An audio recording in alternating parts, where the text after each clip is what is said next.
In this month's Quick Hack series, we're going to be focusing all our attention on the lower back.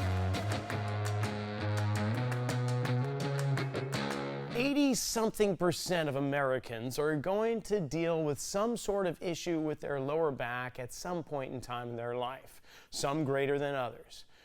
But it's not always the problem that is in the lower back. Maybe it's somewhere else, and the lower back is just taking the brunt of all of the issues. So last month we focused on opening up the hips, which could help the lower back.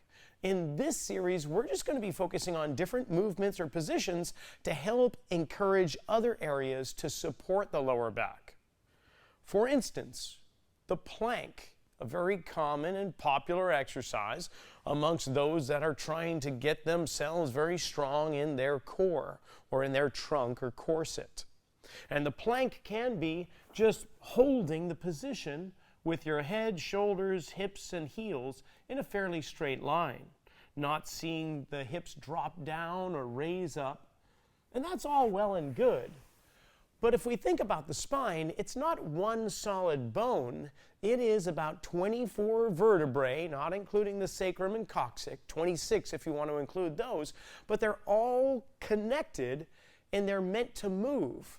So we're training the spine to stay still like a tree when in fact that may be a very small portion of actually how we do move or stand from day to day. So what if we took the other side of the coin and started to figure out how can we create movement to support the spine and still do the plank at the same time?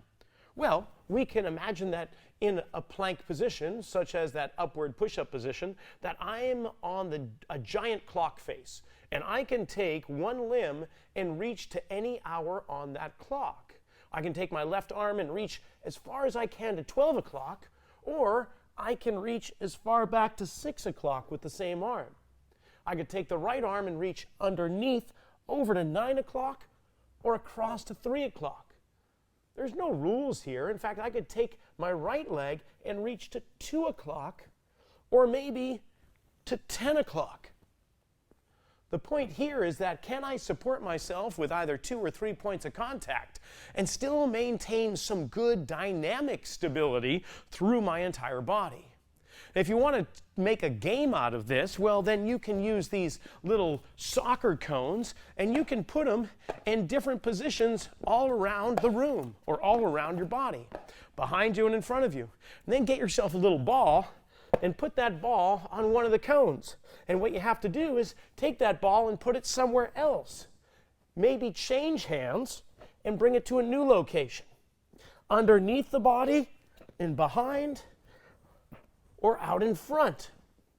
And the cones should be placed far enough away so that you can just reach it, yet still feel safe and challenged at the same time.